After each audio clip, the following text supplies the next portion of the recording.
UKLO 1 year masters. No IELTS required up to 5 years visa. High visa success rate.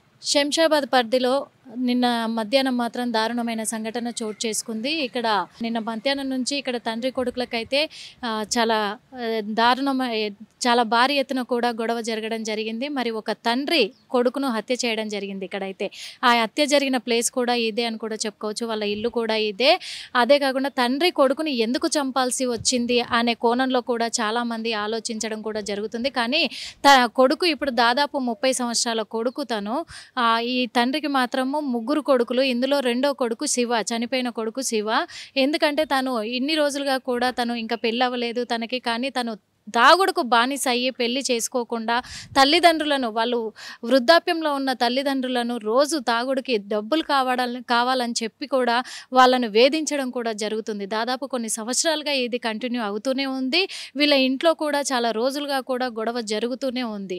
అది భరించలేకే నిన్న మధ్యాహ్నం కూడా మరి అదే కొడుకు తాగుడికి డబ్బులు కావాలి, నాకు మధ్యాహ్నానికి మందు తెచ్చుకోవడానికి డబ్బులు కావాలని తల్లి మీద అటాక్ చేయడంతో తండ్రి తట్టుకోలేక మరి ఆ కొడుకుని పదునైన కత్తితో పీక కోసి చంపేయడం కూడా జరిగింది. ఇలాంటి సంఘటన కూడా మన తెలుగు రాష్ట్రంలో ఇదే మొదటిసారి అని కూడా చెప్పుకోవచ్చు. ఎందుకంటే ఎక్కడా కూడా ఒక తండ్రి కొడుకును చంపిన ఘటనలైతే మనము వెలుగులోకి చూడలేదు.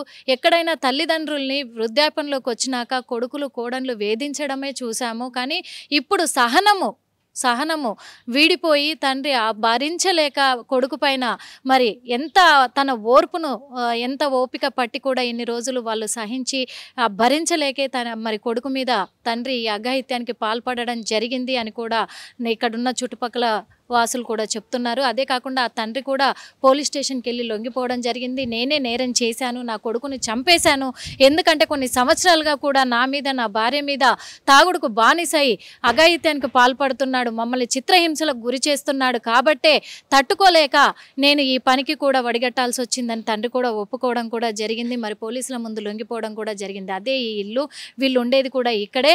వాళ్ళది ప్రాపర్ వచ్చి కూడా వాళ్ళు ఉండేది కర్ణాటక. కానీ వాళ్ళు గత 32 సంవత్సరాలుగా కూడా ఇక్కడే ఉంటున్నారు. ఇది వాళ్ళకు గవర్నమెంట్ ఇచ్చిన స్థలము.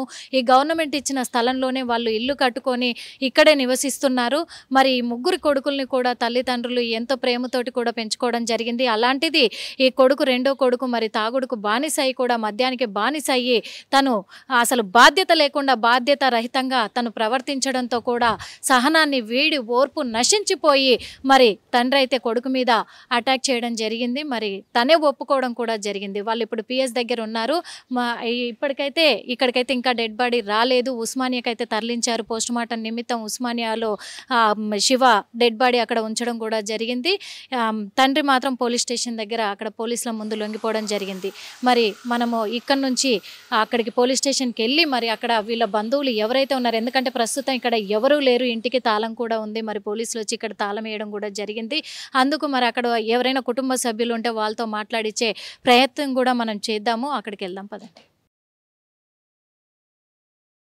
శంషాబాద్ పరిధిలోని తొండుపల్లి గ్రామంలో దారుణమైన సంఘటన చోటు చేసుకున్న విషయం తెలిసిందే. మరి ఒక కొడుకును తండ్రి నరికి చంపడం అనే విషయం పైన కూడా ఇప్పుడు మనం పోలీస్ స్టేషన్లో ఉన్నాము. ఇక్కడ సిఐ గారు మనతో పాటు ఉన్నారు. అసలు ఏం జరిగింది, మరి ఆ కొడుకును తండ్రి ఎందుకు చంపాల్సి వచ్చింది, ఆ విషయాలను కూడా మనం అడిగి తెలుసుకుందాం. సార్ చెప్పండి సార్, అసలు ఏం జరిగింది? మరి ఇప్పటి వరకు కూడా ఎక్కడైనా కానీ మన తెలుగు రాష్ట్రాలలో ఒక తల్లిదండ్రిని కొడుకులు వేధిస్తున్నారు, కొడుతున్నారు, చూడలేక తిండి పెట్టలేక చంపేసిన సంఘటనలు కూడా మనం వెలుగులోకి చూసాము. కానీ ఇప్పుడు ఒక తండ్రే కొడుకును చంపాడు, అది కూడా వృద్ధ వయసులో ఉన్న ఒక తండ్రి కొడుకును చంపాడు. అసలు ఏం జరిగింది? ఈ తొండుపల్లి గ్రామంలో ఇందిరమ్మ కాలనీ అని ఒకటి ఉంటుందండి. ఆ కాలనీలో ఈ దూలప్పారెడ్డి అని చెప్పేసి ఒక 35 ఇయర్స్ బ్యాక్ బీదర్ ఏరియా నుంచి వచ్చి ఇక్కడ బతుకుదెరువు కోసం ఇక్కడ తన కుటుంబంతో ఉంటున్నాడు. అతనికి 3 కొడుకులు. రెండో కొడుకు శివకుమార్ అనే వ్యక్తి ఇంతకుముందు గతంలో డ్రైవర్గా పనిచేసేవాడు. అతను గడిచిన 6-7 ఇయర్స్ నుంచి బాగా ఆల్కహాలిక్ ఎడిక్ట్ అయ్యి ఏ పని చేయకుండా తాగుడుకు బానిస అయ్యి ఇంట్లో తాగుడు కోసం, డబ్బుల కోసం ఇంట్లో పేరెంట్స్ని వేధిస్తూ ఉండడము, ఆ డబ్బులు ఇవ్వకపోతే ఆ పేరెంట్స్ని కొట్టడం జరుగుతుంది. నిన్న కూడా అదే సంఘటనలో తల్లిని కొడితే తండ్రి పోయి మధ్యలో ఆపడం జరిగింది. ఈ విసిగి వేసారిన తండ్రి దులిపాలరెడ్డి నిన్న మధ్యాహ్నం 2:30 గంటల ప్రాంతంలో తండ్రి ఇంట్లో ఉన్న కత్తితోటి కొడుకును నరికి చంపడం జరిగింది. అంటే ఇప్పుడు మరి అతనికి మ్యారేజ్ అయిందా సార్? తనకంటూ ఒక ఫ్యామిలీ ఉందా? చనిపోయిన వ్యక్తికి తను ఏం చేసేవాడు? ఈ శివకుమార్ రెడ్డి ఏజ్ 36 ఇయర్స్ అండి. అతనికి ఎలాంటి మ్యారేజ్ కాలేదు. ప్లస్ అదేవిధంగా ఇంత గతంలో డ్రైవర్గా పనిచేసేవాడు. ఇప్పుడు ఎలాంటి పని చేయట్లేడు. ఈ తాగి తిరగడం మాత్రమే ఉంది. ఆ డబ్బులు లేకపోవడంతో తండ్రిని తల్లిని డబ్బుల కోసం వేధిస్తుంటేనే ఆ వేధింపులు భరించలేకనే తండ్రి ఇలా చేసినట్టుగా ఒప్పుకోవడం జరిగింది. అంటే ఇప్పుడు తను దాదాపు 70 క్రాస్ చేశారు సార్ ఇప్పుడు నిందితుడైతే మాత్రం. కానీ ఈ వయసులో తనకు ఎంతవరకు శిక్ష పడే అవకాశం ఉంది సార్? ఇందులో ఏజ్ తోటి సంబంధం ఉండదండి. ఏ నేరం జరిగినా కానీ చట్టం ప్రకారం ఖచ్చితంగా దానికి శిక్ష ఎదుర్కోవాల్సింది. అతని జీవితకాలం శిక్ష పడే అవకాశం కూడా ఉంటుంది. ఇప్పుడు మన నిందితుడు ఇప్పుడు చనిపోయిన వ్యక్తి కాకుండా నిందితుడి భార్య కూడా ఉందంటే తల్లి తండ్రి, ఇప్పుడు చనిపోయిన వ్యక్తికి తల్లి తండ్రి ఉన్నారు. తల్లి ఏ విధంగా స్పందిస్తుంది? ఇంకా తల్లి కూడా వేధింపులకు గురైంది. కానీ కన్న కొడుకు చనిపోయేసరికి తను కూడా కొంత షాక్లో ఉన్నది. ఏ తల్లి అయినా కానీ ఇక దుర్మార్గుడైనా కొడుకు ఎలాంటి వాడైనా కానీ బాధపడుతుంది కాబట్టి ఆమె బాధను వ్యక్తం చేస్తుంది. ఇటు కొడుకును పోగొట్టుకుంది, భర్త జైలుకు పోవడం చూసి ఆమె ఒకంత చాలా బాధలో కూరుకుపోయి ఉన్నది. మిగతా కొడుకులు ఇద్దరు ఉన్నారు ఆమెకు. వాళ్ళు వచ్చి తల్లిని ఇప్పుడు చేరదీశారు. ఏం జరుగుతుందనేది ఇక వాళ్ళ కుటుంబం సంక్షేమం గురించి వాళ్ళు ఆలోచించాల్సి ఉంది. అంటే ఇప్పుడు ఈ వయసులో ఉన్న ఈ పెద్ద ఆయన మరి నిందితుడు ఎవరైతే ఉన్నారో తను అంటే కొడుకును చంపేంత ధైర్య సాహసాలు చేయలేరు. మీరు వెళ్ళేసరికి అంటే డెడ్ బాడీ ఏ పొజిషన్లో ఉంది, అంటే ఎలాంటి టైంలో తను ఈ హత్య చేయడానికి పాల్పడ్డారు? అక్కడ చూసిన వాళ్ళు ఎవరు లేరండి. అక్కడ సీన్ని బట్టి చూస్తే కొడుకు నిద్రపోయి ఉంటే మంచం మీద పడుకొని ఉంటే చంపినట్టుగా కనిపిస్తున్నది సీన్ని బట్టి. చంపడానికి అంటే ఏమి యూజ్ చేశారు? ఇంట్లో ఉన్న కత్తితోటే అండి. ఇంట్లో ఉన్న కత్తితోటే, అదే వాళ్ళ ఇంట్లో ఎప్పటి 10 ఇయర్స్ నుంచి వాళ్ళు వాడే కర్రలు కొట్టడానికి ఉన్న కత్తితోటే నరికినట్టుగా కనిపిస్తున్నది. కత్తి కూడా అతను అక్కడే పడేశాడు. అతను కూడా అదే కత్తిని తోటి నరికా అని చెప్పి ఒప్పుకోవడం కూడా జరిగింది.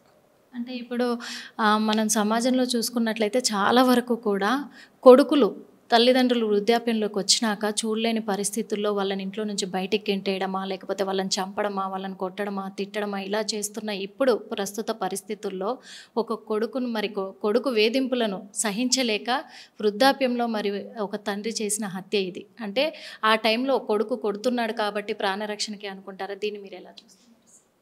ఈ ప్రాణరక్షణ అనేది వేధింపులు భరించలేక తను ఇక వృద్ధాప్యంలో ఏమి చేయలేని పరిస్థితుల్లో ఇది జరిగినట్టుగా కనిపిస్తున్నది. అతనికి కొడుకు మీద ఎలాంటి కక్ష కానీ ఏమి ఉన్నట్టు కూడా కనపడలేదు. తండ్రి కూడా జరిగిన సంఘటన చూసి కొంత పశ్చాత్తాప పడుతున్నాడు. కానీ ఇక భరించలేని సిచ్యువేషన్లోనే ఇది చేసినట్టుగా కనిపిస్తున్నది. ఓకే, చూస్తున్నాం కదా. మరి ఇప్పుడైతే అక్కడ తండ్రి కొడుకును చంపాడు అనడానికి కూడా ఒక రీజన్ ఉన్నట్టుగా కూడా తెలుస్తుంది. ఎందుకంటే ఇప్పుడు మనం ప్రస్తుతం ఉన్న సమాజంలో కూడా చాలామంది కూడా పిల్లలు తల్లిదండ్రులను పోషించలేక చిత్రహింసలకు గురి చేసి అనాథాశ్రమంలో వేయడం కానీ, లేకపోతే ఇంటి నుంచి బయటికి పంపించడం కానీ, అలాగే కాకుండా మళ్ళీ వాళ్ళని చంపడము, కొట్టడము, తిట్టడము, ఇలాంటి చిత్రహింసలకు కన్న పిల్లలే తల్లిదండ్రులను గురి చేస్తూ ఉన్న ఈ సమయంలో మరి ఈ కొడుకు కూడా ఈరోజు నిన్న చనిపోయిన శివకుమార్ కూడా మరి గత కొన్ని సంవత్సరాలుగా తల్లిదండ్రులను వేధిస్తూ ఉన్నాడు. తాగుడుకు బానిసై కూడా మద్యం మత్తులో తను చాలా చిత్రహింసలు పెడుతున్నాడు తల్లిదండ్రులను మందు తాగడానికి. ఎందుకంటే చాలా చీప్ లిక్కర్కి చాలా అడిక్ట్ అయ్యాడు. కాబట్టి రోజు 500 నుంచి 800 వరకు కూడా వాళ్ళ దగ్గర నుంచి డబ్బులు తీసుకోవడానికి తల్లిదండ్రులను ఎంతో చిత్రహింసలు పెడుతున్న క్రమంలోనే నిన్న కూడా అదే గొడవ జరగడంతో తండ్రి భరించలేక అప్పటికి కూడా తల్లిని కొట్టడంతో తండ్రి మధ్యలోకి వెళ్ళి భరించలేక తండ్రిని కూడా కొట్టడం జరిగింది.